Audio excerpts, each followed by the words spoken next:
Hi viewers, welcome to my channel. In the present class, we are going to discuss the topic, the concept of entropy and its physical significance. Right. Entropy is nothing but it is a physical quantity which remains constant in adiabatic process. It measures the randomness or disorderedness of the thermodynamic system. So we can't measure the exact entropy of the particular state. We can measure only the change in entropy. So entropy, it is denoted with the letter S. It is mathematically defined as the change in entropy ds is equal to heat absorbed or liberated in the system by temperature. ds is equal to dq by T cell. Okay. Now, from that expression, taking cross multiplication, ds into T equal to dq. So that is change in entropy into temperature equal to heat energy. కానీ మనకు potential energy, gravitational potential energy formula mgh కదా, potential energy mgh. So ground నుంచి h హైట్లో ఒక object ఉంటే దాని యొక్క potential energy mgh రాస్తాం. Mass into height, right, into gravitational acceleration. So potential energy directly proportional to mass into height. Here heat energy equal to change in entropy into temperature. Right, sir? If you compare these two equations, so here the mass, relevant physical quantity, change in entropy. అంటే మనము classical mechanics లో ఒక translatory motion లో inertia directly proportional to mass. ఎక్కువ mass ఉన్న object కి inertia ఎక్కువ, తక్కువ మాస్ ఉన్న దానికి తక్కువ అని చెప్తాం. ఇనర్షియా అంటే ఏంటి?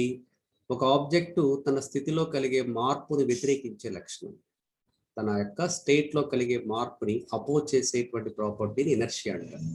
ఇనర్షియాలో మనం 3 టైప్స్ అన్నాం: rest of inertia, motion of inertia, directional inertia. తెలుసు, రెస్ట్ లో ఉన్న బాడీ రెస్ట్ లో ఉండాలనుకోవటం ఇనర్షియా డ్యూ టు రెస్ట్. ఒక బాడీ మూవింగ్ లో ఒక పర్టికులర్ డైరెక్షన్ లో మూవ్ అవుతూ ఉంటే అదే డైరెక్షన్ లో పోవాలనుకోవటం inertia due to the motion. ఒక పర్టికులర్ డైరెక్షన్ లో మూవ్ అవుతున్న బాడీ సేమ్ డైరెక్షన్ ని కొనసాగించాలనుకోవటం డైరెక్షన్ ఇనర్షియా. సో దాని మీద మనము ఎక్స్టర్నల్ ఫోర్స్ అప్లై చేయనంత వరకు రెస్ట్ లో ఉన్న బాడీ రెస్ట్ లోనే ఉంటుంది, మోషన్ లో ఉన్న బాడీ మోషన్ లోనే ఉంటుంది. ఒక పర్టికులర్ డైరెక్షన్ లో మూవ్ అవుతున్న బాడీ అదే డైరెక్షన్ లో కొనసాగుతుంది. అక్కడ మనము that inertia depends upon mass. ఎక్కువ మాస్ ఉన్నది ఎక్కువ ఇనర్షియా ఉంటుంది, తక్కువ మాస్ ఉన్న దానికి తక్కువ ఇనర్షియా ఉంటుంది. అంతే కదా సార్? సో మాస్ తక్కువగా ఉన్న దాని మీద మనం కొంచెం ఫోర్స్ అప్లై చేసినా దాని స్థితిలో మార్పును మనం ఈజీగా తీసుకురావచ్చు. ఎక్కువ మాస్ ఉన్నది ఎక్కువగా అపోజ్ చేసే ప్రాపర్టీ ఉంటుంది, అంతే కదా? సో లైట్ వెయిట్ ఉన్న వ్యక్తి ఈజీగా కంఫర్టబుల్ గా మనం లేవాలంటే లేవుతాం, మూవ్ కావాలంటే మూవ్ అవుతాం అట్లా. అదే హెవీ వెయిట్ ఉన్నటువంటి పర్సన్ ఈజీగా ఫ్లెక్సిబుల్ గా ఉంటుంది. కూర్చున్న వ్యక్తి ఇమీడియట్ గా లేవలేడు, నడుస్తున్న వ్యక్తి స్పీడ్ అందుకోలేడు. అంటే అపోజ్ చేసే లక్షణం ఎక్కువ ఉంటుంది ఎక్కువ మాస్ ఉన్న ఆబ్జెక్ట్ కి. కాబట్టి ట్రాన్స్లేటరీ మోషన్ లో the inertia directly proportional to mass. Similarly, the same physical quantity in rotational motion, moment of inertia. So greater the moment of inertia, the rotational inertia will be greater. Okay na? ఒక object rotational motion లో ఉంది, ఒక rotational motion లో ఉన్న object same ఇక్కడ ఎట్లయితే translatory motion లో మనం డిస్కస్ చేస్తున్నామో అక్కడ కూడా అది తనలో కలిగే మార్పుని అపోజ్ చేసే ప్రాపర్టీ ఎక్కువ ఉంటుంది. మూమెంట్ ఆఫ్ ఇనర్షియా ఎక్కువగా ఉంది. దాని స్పీడ్ పెంచాలన్నా తొందరగా అపోజ్ చేస్తుంది. స్పీడ్ ఆల్రెడీ హై స్పీడ్ లో ఉన్న దాని స్పీడ్ తగ్గించాలన్నా ఇమిడియట్ గా రాదు, మూమెంట్ ఆఫ్ ఇనర్షియా ఎక్కువగా ఉంటుంది. Right sir? ఆ రెండింటికి సిమిలర్ ఫిజికల్ క్వాంటిటీ మనం ఈ థర్మోడైనమిక్స్ ఏంటంటే ఎంట్రోపీ. అంటే ట్రాన్స్లేటరీ మోషన్ లో మాస్, రొటేటరీ మోషన్ లో మూమెంట్ ఆఫ్ ఇనర్షియా ఏ విధమైన పాత్రను వహిస్తుందో the similar physical quantity in thermodynamics ఏంటంటే ఎంట్రోపీ. కాబట్టి దీన్ని థర్మల్ ఇనర్షియా అంటాం. అంటే ఒక థర్మోడైనమిక్ సిస్టమ్ తన స్థితిలో కలిగే మార్పుని ఒక థర్మోడైనమిక్ సిస్టమ్ ఒక స్టేట్ నుంచి వేరే స్టేట్ చేంజ్ కావటానికి ఆ చేంజ్ని అపోజ్ చేసేటువంటి ప్రాపర్టీని థర్మల్ ఇనర్షియా అంటాం. So that can be explained by the entropy concept. Entropy is nothing but simply that measures the randomness or disorderliness of the system. Randomness లేదా disorderliness of the system ఎక్కువ ఉందనుకోండి sir, entropy ఎక్కువ ఉందని చెప్తాం. అంటే క్రమరాహిత్యం అనమాట. ఒక వ్యవస్థ యొక్క, ఒక ఉష్ణగతిక వ్యవస్థ యొక్క క్రమరాహిత్యాన్ని కొలిచేటువంటి భౌతిక రాశి అని చెప్తాం. ఓకేనా? ఫర్ ఎగ్జాంపుల్ ఒక గ్యాసియస్ సిస్టమ్, వెజల్లో గ్యాసియస్ సిస్టమ్ తీసుకున్నాం.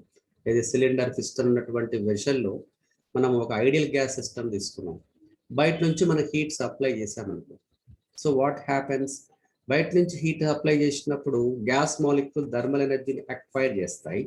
గ్యాస్ మాలిక్యూల్ యొక్క స్పీడ్ పెరుగుతుంది, ర్యాండమ్నెస్ పెరుగుతుంది, మాలిక్యూల్ యొక్క ర్యాండమ్ మోషన్ అనేది ఇంక్రీజ్ అవుతుంది, అంటే డిజార్డర్నెస్ ఇంక్రీజ్ అవుతుంది. కాబట్టి ఆ థర్మోడైనమిక్ సిస్టమ్ యొక్క ఎంట్రోపీ ఇంక్రీజ్ అయింది. అట్లాగే ఒక రాడ్ తీసుకున్నాం సార్. ఒక రాడ్ యొక్క ఏదైనా ఒక ఎండ్ మనం ఫర్నేస్ లో పెట్టి హీట్ చేసామనుకోండి, ఏమవుతుంది, సెకండ్ ఎండ్కి హీట్ ట్రాన్స్ఫర్ అవుతుంది. అండ్ ఇక్కడ మనము వన్ ఎండ్ హీట్ చేస్తున్నామంటే మాలిక్యూల్ యొక్క ట్రాన్స్లేటరీ మోషన్. సో సాలిడ్స్ లో మాలిక్యూల్స్ ట్రాన్స్లేటరీ ఆసిలేటరీ మోషన్ లో ఉంటాయి, సింపుల్ హార్మోనిక్ మోషన్. సో వాటి యొక్క స్పీడ్ ఇంక్రీజ్ అవుతుంది, అంటే ర్యాండమ్నెస్ అనేది ఇంక్రీజ్ అవుతుంది. అది సాలిడ్ కావచ్చు, లిక్విడ్ కావచ్చు, గ్యాస్ కావచ్చు. మనము థర్మల్ ఎనర్జీ సప్లై చేస్తున్నాం లేదా టెంపరేచర్ ఇంక్రీజ్ చేసినప్పుడు ఆ సిస్టమ్ యొక్క ర్యాండమ్నెస్ లేదా డిజార్డర్నెస్ పెరుగుతుంది, ఎంట్రోపీ ఇంక్రీజ్ అవుతుంది. సో ర్యాండమ్నెస్ లేదా డిజార్డర్నెస్ తక్కువ ఉంది అంటే ఎంట్రోపీ తక్కువ ఉన్నట్టు, ఎక్కువ ఉంటే ఎక్కువ ఉన్నట్లు లెక్క. అయితే నేచర్లో మనకు మామూలుగా నేచర్లో జరిగేటువంటి ప్రాసెస్ అన్నీ కూడా ఎక్కువగా ఇర్రివర్సబుల్ ప్రాసెస్ ఉంటాయి. ఈ ఇర్రివర్సబుల్ ప్రాసెస్లో ఎంట్రోపీ ఇంక్రీజ్ అవుతుంది, రివర్సబుల్ ప్రాసెస్లో ఎంట్రోపీ మారదు, ఎంట్రోపీ కాన్స్టెంట్ ఉంటుంది. కాబట్టి నేచర్లో న్యాచురల్గా జరిగే ప్రాసెస్ అన్నీ కూడా ఇర్రివర్సబుల్ ప్రాసెస్. అంటే యూనివర్స్ యొక్క ఎంట్రోపీని పెరిగే విధంగా, యూనివర్స్ యొక్క ఎంట్రోపీ పెరిగే విధంగా ఈ న్యాచురల్ ప్రాసెస్ అనేవి జరుగుతాయి. అది థర్మల్ కండక్షన్ కావచ్చు, కన్విక్షన్ కావచ్చు, థర్మల్ రేడియేషన్ కావచ్చు, ఫ్రిక్షనల్ ప్రాసెస్ కావచ్చు. ఇవన్నీ కూడా న్యాచురల్ ప్రాసెస్. ఈ న్యాచురల్ ప్రాసెస్ అన్నీ కూడా ఒక డైరెక్షన్లోనే జరుగుతాయి, అంటే వాటిని ఇర్రివర్సబుల్ ప్రాసెస్ అంటాం. అంటే నేచర్లో జరిగేటువంటి ప్రాసెస్, న్యాచురల్గా అక్కర్ అయ్యేటువంటి ప్రాసెస్ అన్నీ కూడా ఎంట్రోపీ, యూనివర్స్ యొక్క ఎంట్రోపీ పెరిగే డైరెక్షన్లో జరుగుతాయి. కాబట్టి యూనివర్స్ యొక్క ఎంట్రోపీ అనేది గ్రాడ్యువల్గా పెరుగుతూ ఉంటుంది. సో యూనివర్స్ యొక్క ఎంట్రోపీ పెరుగుతూ ఒకానొక స్టేజ్లో ఇన్ఫినిటీ అయినప్పుడు మనకు ఏ ఒక్క హీట్ ఇంజన్ కూడా పనిచేయదు. హీట్ ఇంజన్ పనిచేయాలంటే డెఫినెట్గా ఇక్కడ హీట్ ఇంజన్కి బయట సరౌండింగ్స్ మధ్య టెంపరేచర్ డిఫరెన్స్ ఉండాలి. సో హీట్ ఫ్లో అనేది జరగాలి. హై టెంపరేచర్ బాడీ టు లో టెంపరేచర్ బాడీకి హీట్ ట్రాన్స్మిషన్ ప్రాసెస్ జరిగితే హీట్ ఇంజన్స్ అనేవి మనకు వర్క్ అవుతాయి. యూనివర్స్ యొక్క ఎంట్రోపీ ఇన్ఫినిటీ అయినప్పుడు దాన్ని హీట్ డెత్ స్టేట్ అంటాం. హీట్ డెత్ స్టేట్, అప్పుడు ఒక్క హీట్ ఇంజన్ కూడా పనిచేయదు. కాబట్టి నేచర్లో మనం జరిగేటువంటి ప్రాసెస్ అన్నీ కూడా రివర్సబుల్ ప్రాసెస్. రివర్సబుల్ ప్రాసెస్లో ఎంట్రోపీ ఇంక్రీజ్ అవుతూ ఉంటుంది. కాబట్టి మనము ఈ హీట్ ఇంజన్స్ని ఎక్కువగా యూటిలైజ్ చేసుకుంటూ పొల్యూషన్ ఎక్కువగా చేసుకుంటూ పోతే సో క్రమంగా యూనివర్స్ యొక్క ర్యాండమ్నెస్ లేదా డిజార్డర్నెస్ అనేది పెరుగుతుంది, ఎంట్రోపీ పెరుగుతుంది, హీట్ డెత్ స్టేట్ ఏర్పడి అటువంటి ప్రమాదం ఉందనేది ఇక్కడ మనం గమనించాల్సిన విషయం. అయితే ఇక్కడ ఎంట్రోపీ అనేది it is a state function, not the path function. So it doesn't depend upon the path followed. అంటే ఒక thermodynamic system for example P1 V1 T1 state నుంచి P2 V2 T2 స్టేట్ చేరింది అనుకున్నాం సార్. ఇనిషియల్గా దాని coordinates pressure P1, volume V1, temperature T1 ఉంది, right? So that is change to the state P2 V2 T2. అయితే మనం ఏ పద్ధతిలో దాన్ని తీసుకెళ్ళామనే దాని మీద డిపెండ్ కాదు, only initial and the final coordinates మీద డిపెండ్ అవుతుంది. కానీ what path followed, what process we followed అనే దాని మీద డిపెండ్ కాదు. సో దాన్ని మనం ఏమని చెప్తామంటే entropy is the state function, it is not the path function. The change in entropy doesn't depend upon the path followed. Right, sir? So this is one thing. Next, entropy provides an alternative statement of the second law of thermodynamics. So second law of thermodynamics ni entropy concept explain చేస్తుంది. ఎలా? According to which only the process, those processes are possible for a system in which the entropy of the system plus surrounding increases. అంటే నేచర్లో జరిగే process ఎట్లా జరుగుతాయంటే ఆ thermodynamic system plus surrounding యొక్క total entropy, the entropy of the system plus దాని చుట్టూ ఉన్న surroundings యొక్క ఎంట్రోపీ ఆల్వేస్ ఇంక్రీజ్ అయ్యే పద్ధతిలో ప్రాసెస్ జరుగుతాయి అనేది second of thermodynamic statement in terms of entropy term లో చెప్పొచ్చు. Right sir? అంటే ఇక్కడ the change in entropy what I'm saying ds is equal to the change in entropy, ds is equal to dq by t, right? So integrate cheste integral of ds is equal to integral of dq by t, yes, initial state to final state.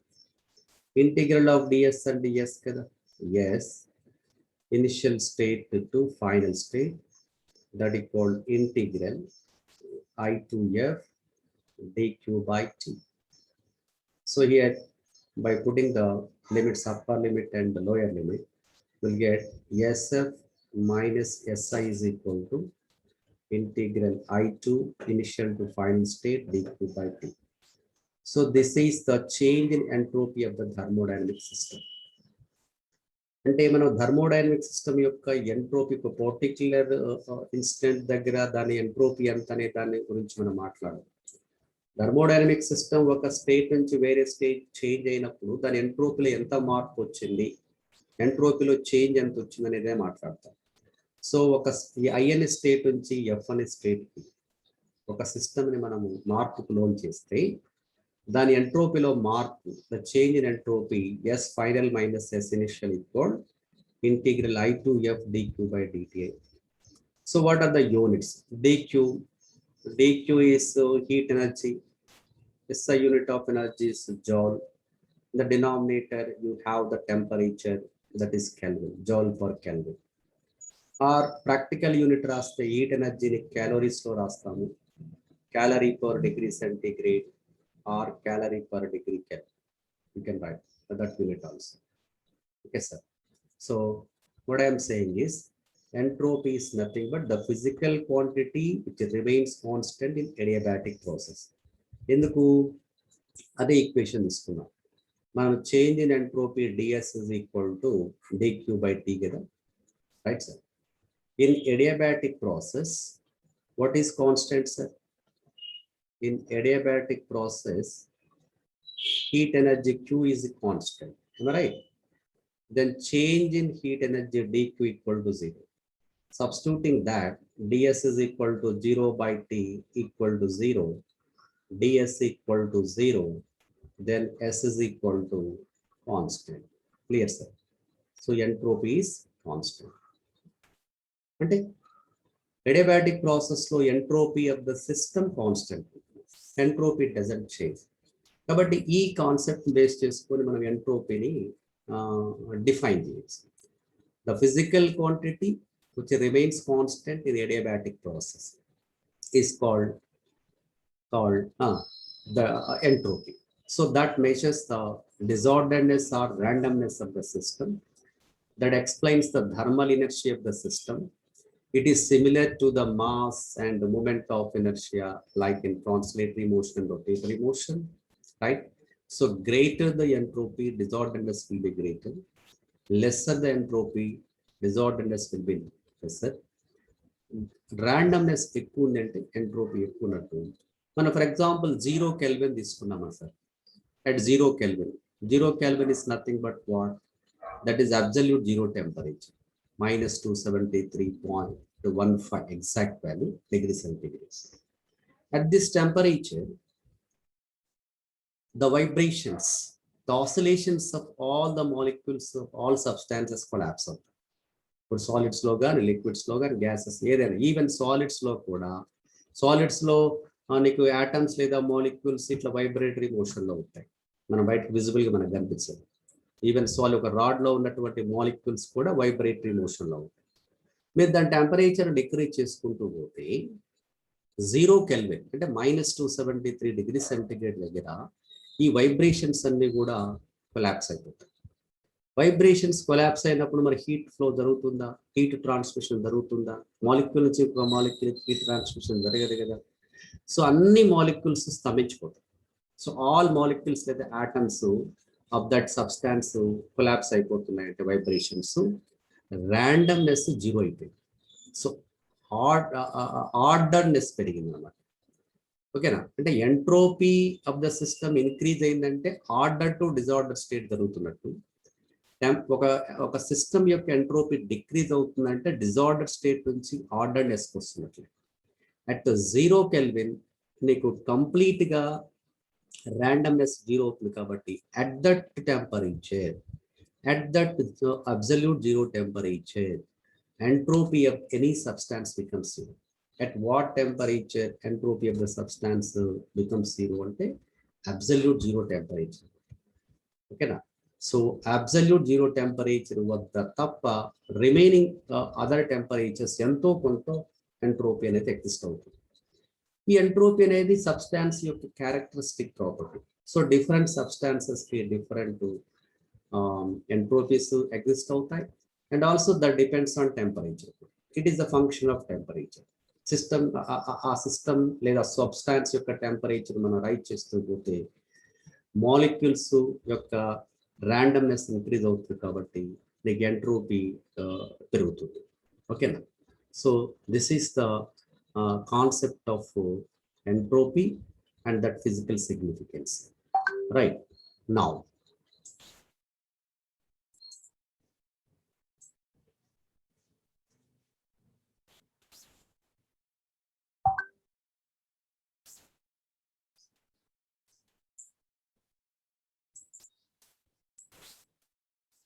yes, so this is calculating the change in entropy when ice changes into steam. ఇది అడుగుతున్నాడు sir question.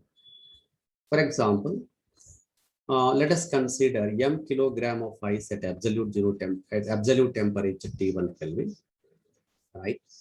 If L1 and L2 be the latent heats of fusion of ice and vapor respectively, right? Suppose the small amount of heat dq is given to a substance at temperature T, then the change in entropy is given by ds is equal to dq by t. ఇప్పుడే రాసాం మన formula. Okay, ఒక substance T temperature దగ్గర ఉన్నప్పుడు దానికి dq amount of heat energy మనం supply చేసాం sir. అప్పుడు దాని యొక్క ఎంట్రోపీలో మార్క్ ఎంత ఉంటుందంటే ds is equal to dq by t. ఇది ఈక్వేషన్ 1.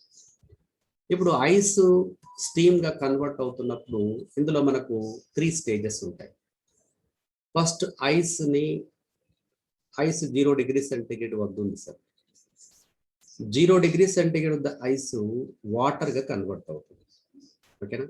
సో మెల్టింగ్ ప్రాసెస్ ఎక్కడ జరుగుతుంది? Ice melting point 0 degree centigrade. కాబట్టి అదొక stage.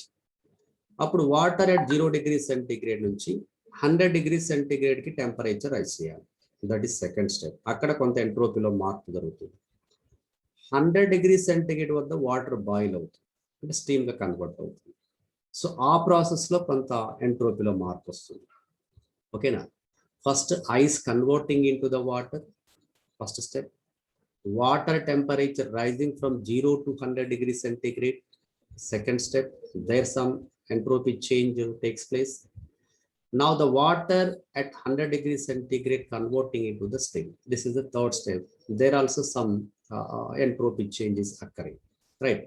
So therefore the total change in entropy at ds1 plus ds2 plus ds3, 3 steps rastam. Number 1, during the change of state of the substance.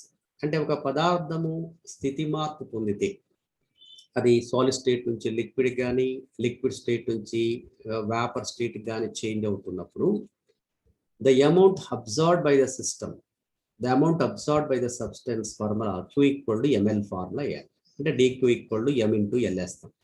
Right sir. Substance యొక్క temperature rice కావడానికి, so T1 kelvin నుంచి T2 కెల్విన్కి increase అయింది. అప్పుడు అది observe చేసుకున్నటువంటి heat energy formula dq equal ms delta T, ms dt formula ms delta T.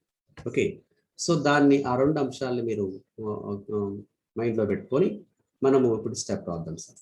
So first process ఏంది, when ice is converted into water at T1 Kelvin. Okay, so dq equal to ml1. So the change in entropy is given by ds1 equal to dq place lo ml1. ఇప్పుడు చెప్పాను, ice converting into the water at what temperature? 0 degrees centigrade. In Kelvin, how much? 0 plus 273. So here T1 equal to 273 Kelvin. M, mass of the ice. L1, latent heat of fusion. T1, 273. So this is equation 2. Right, sir. ఇప్పుడు water ఎక్కడ ఉంది, water T1 kelvin దగ్గరే ఉంది, అంటే 0 degree centigrade 273 kelvin వద్ద water. So T1 kelvin వద్ద ఉన్న water ని నౌ T2 కెల్విన్ అంటే 100 డిగ్రీ సెంటీగ్రేడ్ వరకు మనం హీట్ చేస్తాం. Correct sir. అంటే సో T1 నుంచి T2కి increase కావటంలో the change in entropy ds is equal to integral T1 to T2 dq by t. ఇందాక మన formulas ds is equal to integral of dq by t. Integral T1 to T2 dq అంటే ఏం రాస్తాం, mc delta t అన్నాను కదా, mc dt by t. m constant, c specific heat constant right outside. Integral of dt by t log t. Applying the limits, you will get log of T2 by T1. This is the equation 3. Where C is the specific heat of water. ఇప్పుడు water ఎక్కడ ఉంది, 100 degree centigrade. 100 plus 273 అంటే this is 373 Kelvin. T1 equal to 273 Kelvin. T2 equal to 373 Kelvin. Now water is at 373 Kelvin. Water boils at 373 Kelvin. So మళ్ళీ change of state, మళ్ళీ ఏమి జరుగుతుంది, ఇక్కడ liquid state నుంచి వేపర్ స్టేట్ కన్వర్ట్ అవుతుంది. Liquid water కాస్త steam గా convert అవుతుంది. అప్పుడు మళ్ళీ formula dq equal ml formula వేయాలి. The change in entropy ds equal to ds3 equal to dq plus లో ml2 by temperature T2, where L2 is latent heat of vaporization of water. Okay, equation 4. From equations 2, 3, 4, the total change in entropy is given by ds equal ds1 plus ds2 plus ds3. So then ds is equal ds1 we got ml1 by t1, ds2 mc log of t2 by t1 plus ds3 ml2 by t2. So this equation represents the total change in entropy when m kilogram of ice is changing into the steam. Okay, ఇందులో m అంటే ice piece mass, L1 latent heat of fusion of ice, T1 so that is initial temperature of ice అంటే 0 degree centigrade 273 Kelvin. ఓకేనా, right. C అంటే specific heat of water. ఈ ఫార్ములాను ఉపయోగించి మనము, so ఒక్కొక్క దాని గురించి కూడా మనకి ప్రాబ్లమ్స్ అడుగుతూ ఉంటాడు. For example ice 1 kilogram of ice 0 degree centigrade దగ్గర ఉంది, అది వాటర్గా కన్వర్ట్ అయింది, అయితే దాని యొక్క ఎంట్రోపీలో మార్పు ఎంత అంటే ఓన్లీ ఫార్ములా వాడతాం. So for example 1 kg of ice 0 degree centigrade వద్ద ఉంది, దాన్ని 10 డిగ్రీ సెంటిగ్రేడ్ వాటర్గా కన్వర్ట్ చేయడానికి హౌ మచ్ ఎంట్రోపీ చేంజ్ అవుతుంది అంటే this is step 1 ds1 and ds2, రెండు స్టెప్స్. ఈ రెండు ds1 ప్లస్ ds2 తీసుకోవాలి. Okay, now 3 steps. So ice 1 kg of ice 0 degree centigrade నుంచి కంప్లీట్ స్టీమ్ గా కన్వర్ట్ చేయడానికి ఎంట్రోపీలో చేంజ్ ఎంత, అప్పుడు 3 స్టెప్స్ వస్తాయి. Ice converting into the water at 0 degree centigrade, water temperature changing from 0 to 100 degree centigrade, next changing of water at 100 degree centigrade into steam, ds1 ds2 ds3. So 3 steps ఉంటాయి. అప్పుడు total entropy change ds is equal ds1 plus ds2 plus ds3 అవుతుంది. So అది ఇది entropy దానికి సంబంధించినటువంటి concept. So ఈ క్లాస్లో మనం మాట్లాడేది ఏంటంటే ఓకే, సో ఎంట్రోపీని డిఫైన్ చేసాం, రైట్. ఎంట్రోపీ యొక్క ఫిజికల్ సిగ్నిఫికెన్స్ ఏంటి దాని కాన్సెప్ట్ మాట్లాడి, తర్వాత when ice is changing into the steam, how to calculate the change in entropy అనే కాన్సెప్ట్ మాట్లాడాను, right sir. Okay, thank you.